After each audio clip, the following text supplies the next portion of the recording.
Jalaw-jalaw mga kami. Ang hirap talagang mag-voice over pag walang boses. Tinala may pang voice effect ako. So eto nga pala ang dalawang mga cake na in-order ko sa Celebration. Customize yan. Ito at pipick upin na namin sa Fairview. Saan siya nakatira? Yan ang mga cake para sa ating mga tita. Pink and gold ang Sabi ko lagyan ng mga alas, golds.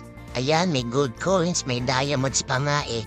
At pearls. Ito, hindi naman ako nabigo. Napakamura lang yan, guys. Sa isang customized cake, talagang promo na ang binigay ni Madam. Natuwa ang mga binigyan ko kasi bukod sa maganda na sa mata, may totoong measure up. Kasi kahit ako natikman ko, masarap talaga siya, guys. Sure na, uulit ako sa kanya. Kung ikukumpara ko nga siya sa mga sikat na bilihan ng cake, wala kang makikitang gold dust at wala ring gold leaf. Sino mag-aakala na ang mga halaga nito ay wala pang 600? O diba?